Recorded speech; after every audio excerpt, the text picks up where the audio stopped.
Hello दोस्तों, नमस्ते। कैसे हैं आप सब? आशा करती हूँ आप सब स्वस्थ होंगे और मस्त होंगे। दोस्तों, मेरा नाम चंदना शर्मा है। मेरे YouTube channel teaching by Chandana Sharma में आप सभी का स्वागत है। तो दोस्तों, सीटेट एग्ज़ाम 14 दिसंबर को सीटेट का एग्ज़ाम है, उसके लिए बहुत ही इंपॉर्टेंट क्लास है। तो आज हम यहाँ पर हमारी ईवीएस की क्लास 3rd है।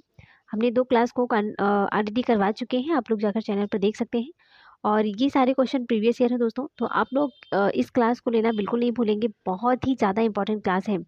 ठीक है? और डेली 7:30 पीएम पर हम लाइव आते हैं दोस्तों, तो आप लोग क्लास को कंटिन्यू देखते रहिए।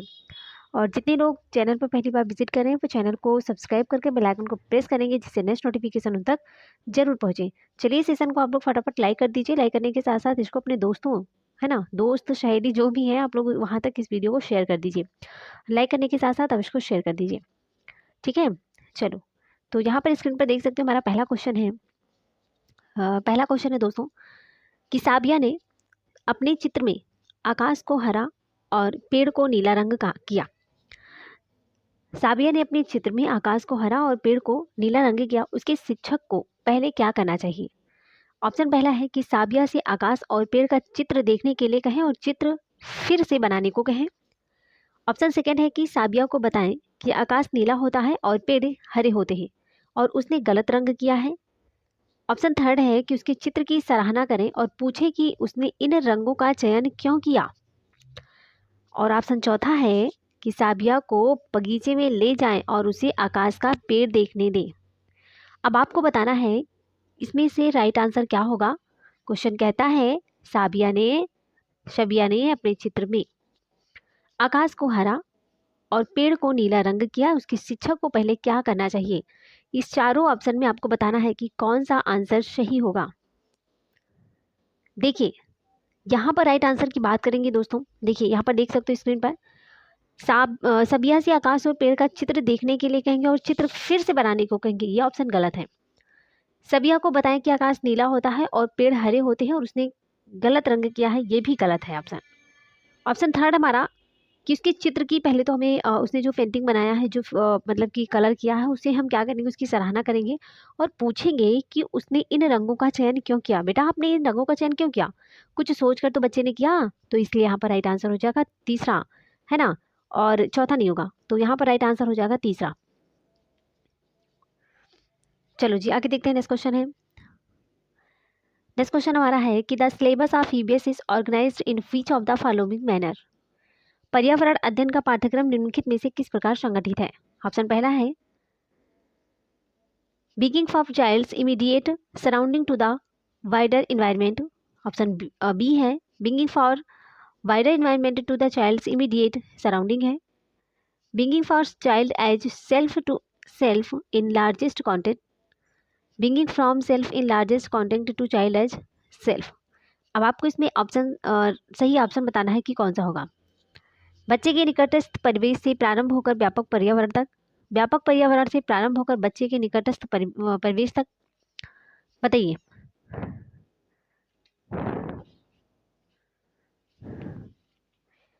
आगे देख लेते हैं ऑप्शन। ऑप्शन दिया गया है श्वा के रूप में बच्चे से प्रारंभ होकर श्वा के रूप में व्यापक संदर्भ तक, या फिर श्वा के रूप में व्यापक संदर्भ से श्वा के रूप में बावलक तक।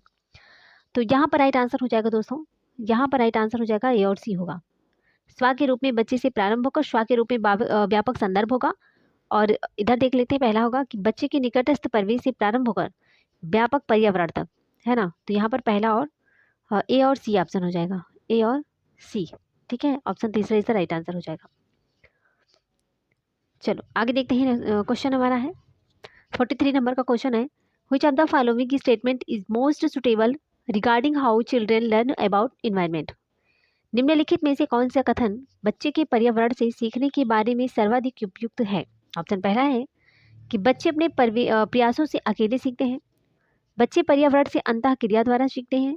बच्चे अपने दोस्तों के साथ चर्चा द्वारा सीखते हैं, या फिर बच्चे शिक्षक की व्याख्या में सीखते हैं। तो यहाँ पर सबसे सुटेबल आंसर क्या होगा? देखिए, यहाँ पर अगर हम सर्वाधिक उपयुक्त क्वेश्चन की बात करते हैं, इसका आंसर हो जाएगा, पता क्या होगा? देखिए, बच्चे अपने प्रयासों से अकेले सीखते हैं। बच्चे अपने प्रयासों से अकेले सीखते हैं। ऐसा तो कहीं नहीं है कि बच्चे अकेले ही सीख जाएंगे। बिना किसी के सपोर्ट के वो क्या सीखेंगे? बच्चे अकेले थोड़ी ना सीखेंगे। तो यहाँ पर ऑप्शन पहला गलत है, ए तो गलत है। बी देखते हैं कि बच्चे पर्यावरण से अंतःक्रिया द्वारा सीखते हैं। Children learn through interaction with environment, यहाँ पर बी ऑप्शन सही है। ऑप्शन सी है कि बच्चे अपने दोस्तों के साथ चर्चा के द्वारा सीखते हैं। बच्चे चर्चा के द्वारा सीखते हैं, तो ये दोस्त बच्चे जो होते हैं अपने दोस्तों के साथ, सही बात है। Children learn through discussion with friend, अगर बच्चों के साथ डिस्कशन करेंगे उससे भी बच्चे सीखते हैं, तो यहाँ पर बी ऑप्शन भी सही है और सी भी है।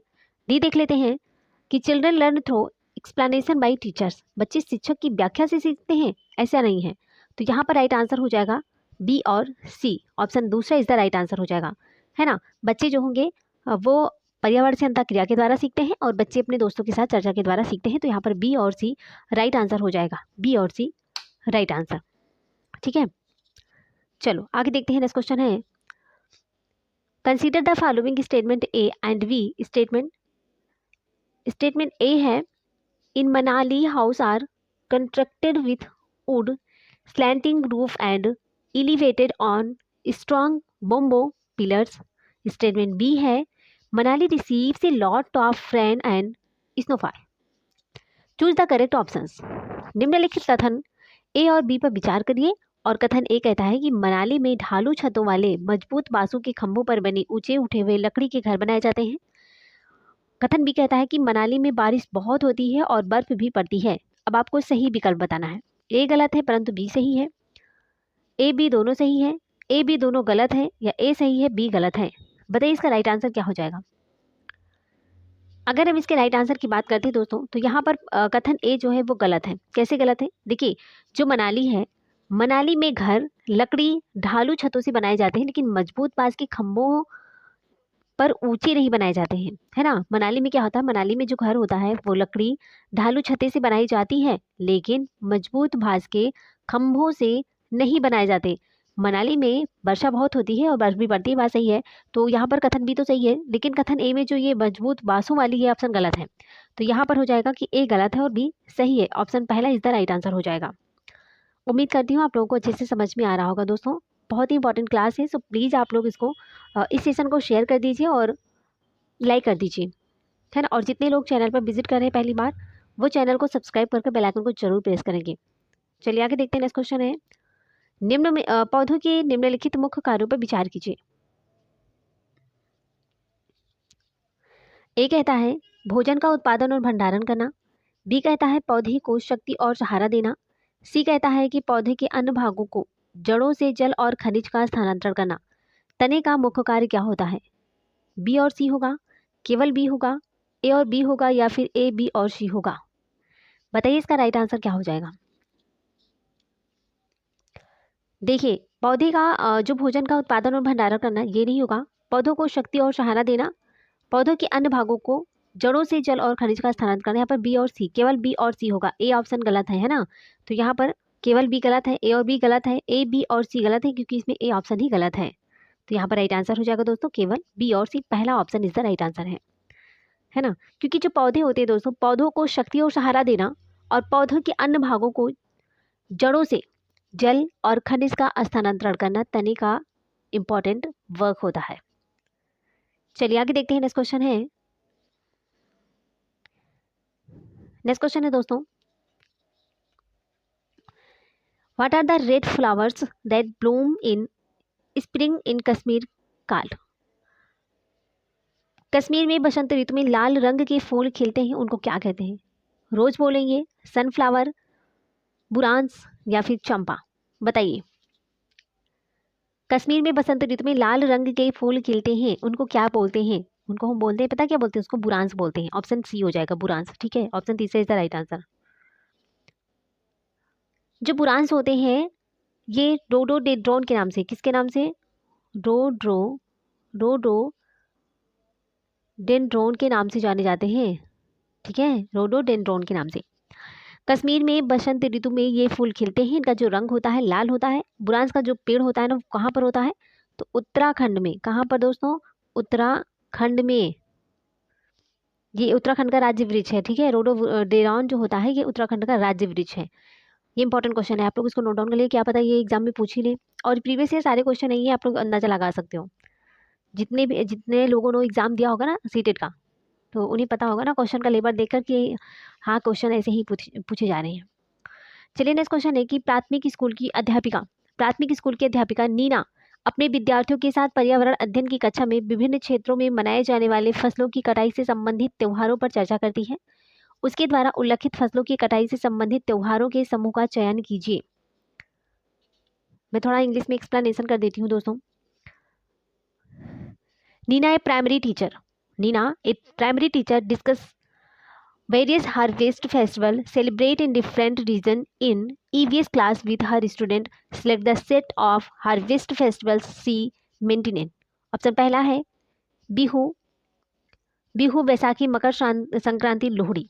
ऑप्शन सेकंड है गणेश चतुर्थी, होली, करवा चौथ।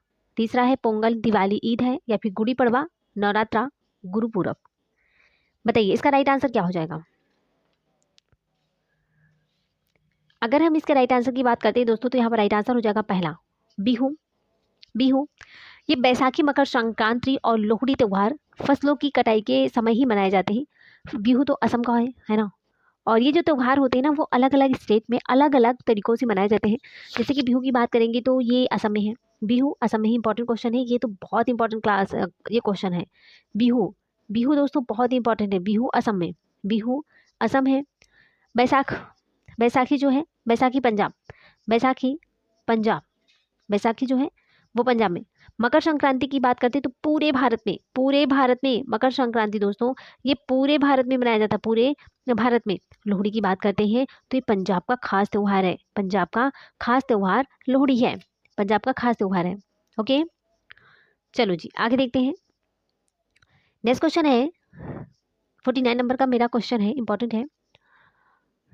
देखिए mountaineers carry oxygen cylinders with them because they need it for. पर्वतारोही अपने साथ ऑक्सीजन सिलेंडर ले जाते हैं क्योंकि उन्हें इसकी ज़रूरत होती है। ऑप्शन पहला है cooking food as availability of fuel is less in mountain. Second option है keeping them warm by burning oxygen in it, breathing as less oxygen as available at high altitudes, putting up support for tents. Option पहला है कि खाना पकाने के लिए क्योंकि पर्वतों में ईंधन की उपलब्धता कम होती है, अपने को गर्म रखने में उसमें उपस्थित ऑक्सीजन को जलाकर, या फिर सांस लेने के लिए क्योंकि अधिक ऊंचाइयों पर ऑक्सीजन की मात्रा कम मिलती है, और चौथा है कि टेंट लगाने के लिए सहारे के रूप में। तो पर्वतारोही अपने साथ ऑक्सीजन सिलेंडर ले जाते हैं क्योंकि उनको क्या ज़रूरत होती है। सिंपल सी बात है, ऑक्सीजन सिलेंडर ले जाएंगे ना तो ऑक्सीजन का प्रयोग हम किस में करते हैं, ऑक्सीजन का प्रयोग हम सांस लेने में ही तो करते हैं। तो ये तो सिंपल आंसर है। यहाँ पर राइट आंसर हो जाएगा तीसरा, सांस लेने के लिए क्योंकि अधिक ऊंचाई पर अगर हम जाते हैं तो वहाँ पर ऑक्सीजन की मात्रा कम होती है। ऑप्शन तीसरा इज द राइट आंसर। ठीक है, इस क्वेश्चन में तो किसी को प्रॉब्लम नहीं होगी ना, बहुत इंपॉर्टेंट क्वेश्चन है और इजी भी है। चलिए नेक्स्ट क्वेश्चन की बात करते हैं। Solve the following writer. On my head I have a crest, I'll say I dance the best. Of my feathers I am proud I am.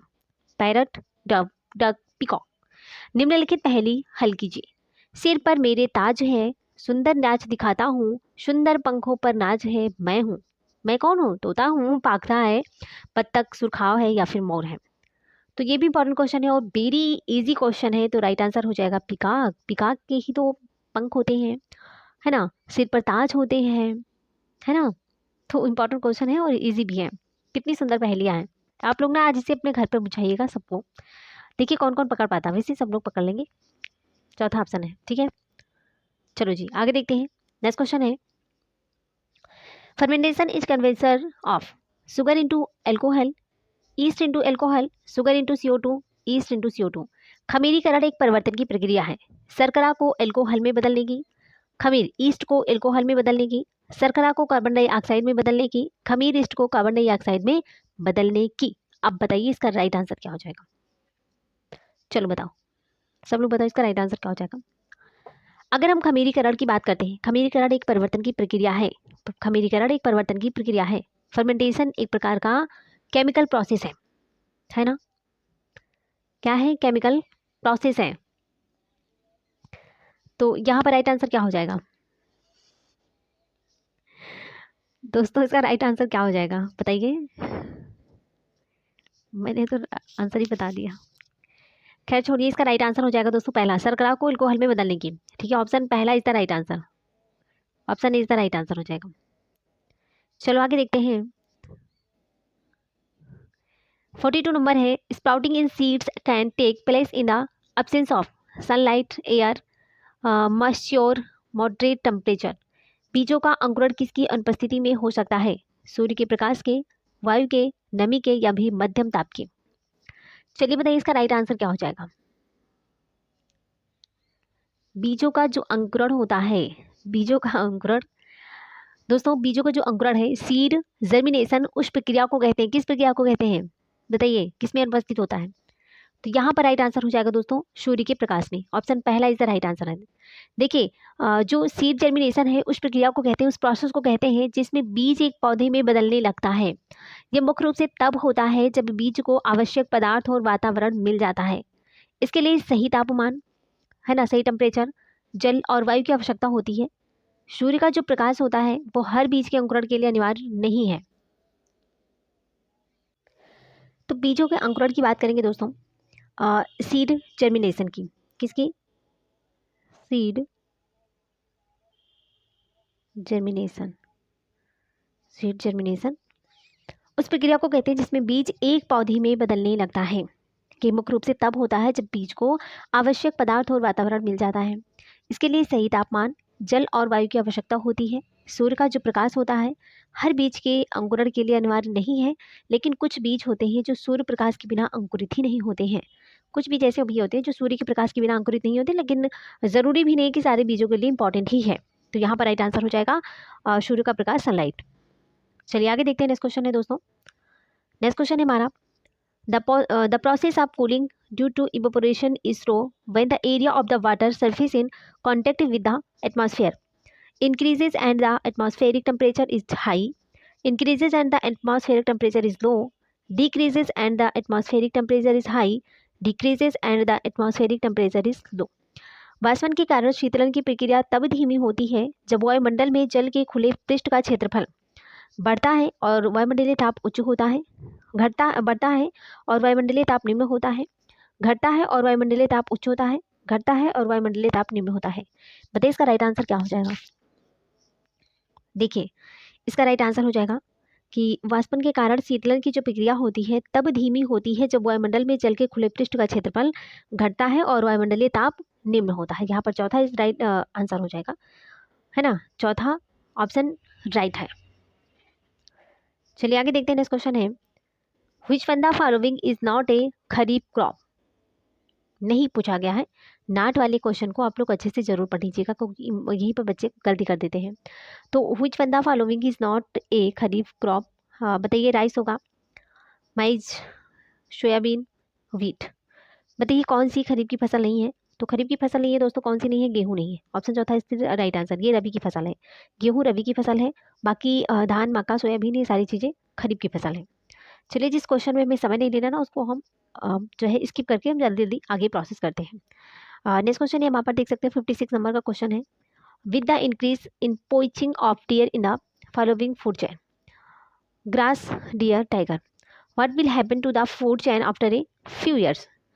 निम्नलिखित खाद्य श्रृंखला में हिरणों के अनाधिकृत शिकार बढ़ने के साथ घास हिरण बाघ कुछ वर्षों बाद खाद्य श्रृंखला पर क्या प्रभाव पड़ेगा। घास कम होना शुरू हो जाएगी, बाघों की संख्या बढ़ जाएगी, बाघों की संख्या घट जाएगी, या फिर बाघ अपनी खाने की आदतों को बदलेगा। बताइए यहाँ पर राइट आंसर क्या हो जाएगा। राइट आंसर दोस्तों क्या हो जाएगा, बताइए इसका राइट आंसर क्या हो जाएगा।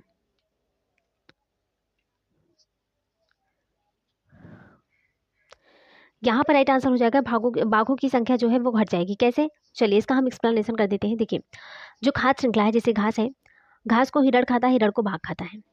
अब खाद्य श्रृंखला में हिरणों के अनाधिकृत शिकार बढ़ने से बाघों की संख्या घट जाएगी, क्योंकि हिरणों के अनाधिकृत शिकार से हिरण की संख्या घट जाएगी और बाघ जो होंगे वो भूखे मरने लगेंगे। तो यहाँ पर राइट आंसर हो जाएगा तीसरा, बाघों की संख्या घट जाएगी। ठीक है, चलो जी आगे देखते हैं। नेक्स्ट क्वेश्चन है, Loktak lake is the only place for which kind of इंडेरेस्ड डियर्स, चीतल, बारहसिंघा, सांभर या फिर शंगाई। संकटापन हिरणों के किस प्रकार के लिए केवल लोकटक झील एक स्थान है। चीतल होगा, बारहसिंगा होगा, सांभर है या फिर शंगाई है। यहाँ पर राइट आंसर हो जाएगा ऑप्शन चौथा हो जाएगा संगाई। क्या हो जाएगा? चौथा। देखिए मणिपुर का जो राजकीय पशु है क्या है? तो मणिपुर का राजकीय पशु है संगाई। यह जो हिरण है वो केवल लोकटक झील के केबुल लामजाओ नामक तैरते हुए द्वीप पर पाया जाता है, जो विश्व का पहला और एकमात्र तैरता हुआ राष्ट्रीय उद्यान है। बहुत इंपॉर्टेंट क्वेश्चन है, यहाँ से दो दो क्वेश्चन आपको मिला है कि विश्व का पहला और एकमात्र तैरता हुआ राष्ट्रीय उद्यान कौन सा है? तो वो है केबुल लामजाओ। क्या है? केबुल लामजाओ। केबुल लामजाओ ये कहाँ पर है? तो मणिपुर में पाया जाता है। ये लोकटक झील की केबुल लामजाओ नामक तैरते हुए द्वीप पर पाया जाता है। यहाँ पर ये राइट आंसर वेरी इंपॉर्टेंट है। चलिए आगे देखते हैं क्वेश्चन है, Rama plays cricket with the friends every evening, which energy does he use to play cricket? Light energy, chemical energy, muscular energy या फिर साउंड एनर्जी? रामा प्रत्येक शाम को अपने दोस्तों के साथ क्रिकेट खेलता है। वह क्रिकेट खेलने में कौन सी ऊर्जा का उपयोग करता है? प्रकाश ऊर्जा, रासायनिक ऊर्जा, मांसपेशियों की ऊर्जा या फिर ध्वनि ऊर्जा? तो देखिए दोस्तों, रामा क्या कर रहा है? रामा जो है वो प्रत्येक शाम को अपने दोस्तों के साथ क्रिकेट खेल रहा है और वह क्रिकेट खेलने में अपनी ऊर्जा का उपयोग करता है। भाई क्रिकेट खेलेगा तो वहाँ पर प्रकाश ऊर्जा नहीं होगा, रासायनिक ऊर्जा भी नहीं होगा, ध्वनि ऊर्जा भी नहीं होगा, मांसपेशियों की ऊर्जा होगा, क्योंकि वो अपने मसल्स से है ना, मस्कुलर एनर्जी होगी, क्योंकि अपने मसल से तो क्रिकेट खेलेगा, है ना। तो यहाँ पर राइट आंसर हो जाएगा तीसरा। ये तो सिंपल सा क्वेश्चन है, इंपॉर्टेंट भी है। तीसरा क्वेश्चन, तीसरा answer is the right answer हो जाएगा। चलो जी आगे देखते हैं। नेक्स्ट क्वेश्चन है, what is a tulip? What is a tulip? What is a tulip? Tulip क्या है?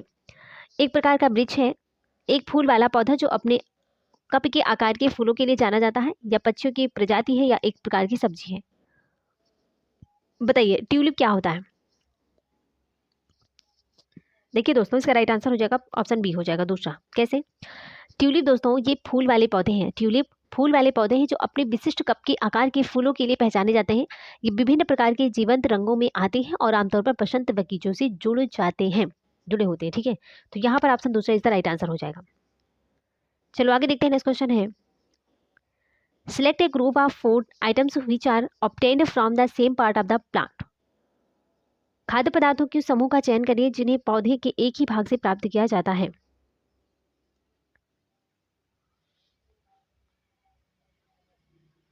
ऑप्शन पहला है सेब, आलू, टमाटर, गन्ना, पालक, अदरक, गन्ना, गाजर, गन्ना, आलू, अदरक, कमल, डंठल, पालक, पत्ता गोभी, जीरा और आलू। खाद्य पदार्थों के समूह का चयन करना है जिन्हें पौधे के एक ही भाग से प्राप्त किया जाता है। इसका राइट आंसर क्या हो जाएगा? आप लोग बताइए। बताइए। देखिए अगर हम बात करते हैं, इसका राइट आंसर हो जाएगा दोस्तों ऑप्शन तीसरा हो जाएगा। कैसे? जो आलू है ये कंद है, आलू कंद है, ये भी एक प्रकार का तना है।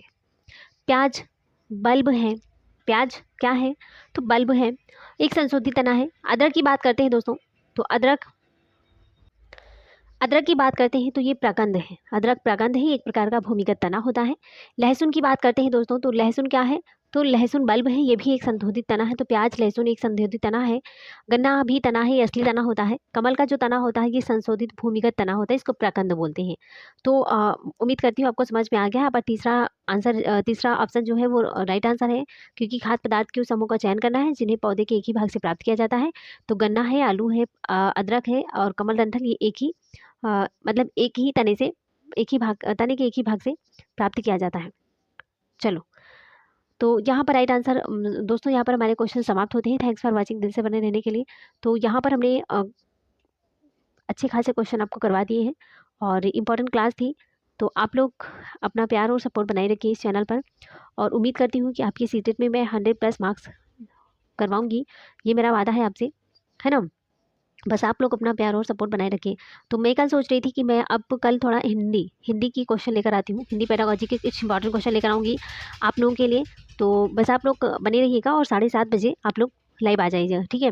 चलिए, और जितने लोग चैनल पर पहली बार विजिट कर रहे हैं वो चैनल को सबसे पहले सब्सक्राइब करके बेल आइकन को प्रेस करेंगे, जिससे नेक्स्ट नोटिफिकेशन उन तक जरूर पहुँच जाए। और इस सेशन को प्लीज़ आप लोग लाइक कर दीजिएगा और कमेंट बॉक्स में प्यारा सा कमेंट जरूर डाल दीजिएगा। और इस सेशन को ज़्यादा से ज़्यादा लोगों को शेयर कर दीजिएगा, जो भी सीटेट का एग्ज़ाम और D triple S B KVS, ये सारी चीज़ों की जो तैयारी कर रहे हैं उन तक इस वीडियो को जरूर पहुंचा दीजिएगा दोस्तों। और कल मैं हिंदी पेडागोजी की क्लास लेकर आऊँगी, मस्त क्लास रहेगी दोस्तों, तो आप लोग देखना बिल्कुल मत भूलिएगा, है ना? क्योंकि काफ़ी बच्चे ऐसे होते हैं जिनका हिंदी में सारे क्वेश्चन अक्सर गलत हो जाते हैं। हिंदी है, ईवीएस है। तो अगर मानकर चलिए कि अगर आप लोगों ने 30 में, है ना?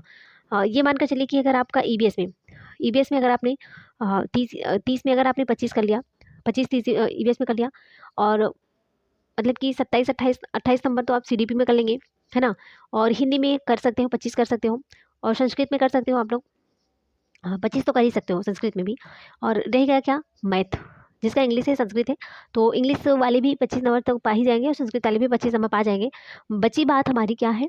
बचा मैथ, तो जिसकी मैथ बहुत ज़्यादा वीक है उसमें 15 नंबर की पेडागोजी आती है। 15, तो यहाँ पर समझ सकते हो ना, ईज़ी मैथ के भी ईज़ी क्वेश्चन होते हैं, तो 20 नंबर तो कन्फर्म है, 20 नंबर कन्फर्म है। आप मैथ में 20 नंबर खींच लोगे। अब बताओ आपके मार्क्स कितने होंगे? काउंट करके बताओ कि आपके मार्क्स कितने होंगे? देखिए 5, 5, 10, 5, 15, 15, 8 कितना होता है? 15, 8 हो गया 23। 15 और 8 23 है। 15, 5, 20, 3 23। 23 के 3 हो गया हासिल, 2 आया, कैरी 2। देखिए एकदम सिंपल मैं आपको बता रही हूँ। 2 2 4 2 6 2 8 2 10 2 12, कितने हो गए? 123। 123 प्लस मार्क्स आपसे आपके कोई नहीं रोक सकता। बस आप लोग अपना प्यार और विश्वास चैनल पर बनाए रखिए, और ज़्यादा से ज़्यादा आप लोग सेल्फ स्टडी करिए, क्लास देखिए, ठीक है? सेल्फ स्टडी मतलब कि प्रैक्टिस सेट करिए, खुद से प्रैक्टिस करिए, और चैनल को भी मतलब कि क्लास को भी देखिए। तो यकीन मानिए कि आपके 100 प्लस मार्क्स कोई नहीं रोक सकता। बस आप लोग अपने अंदर वो एनर्जी, बिल्कुल घबराना नहीं एग्ज़ाम हॉल में। तो उम्मीद करती हूँ कि मैं उम्मीद ही नहीं करती, पूरा भरोसा है कि आप लोग 100 प्लस लेकर आएँगे मार्क्स। तो चलिए दोस्तों, इसी के साथ हम मिलेंगे नेक्स्ट वीडियो में। तब तक के लिए बाय बाय, टेक केयर।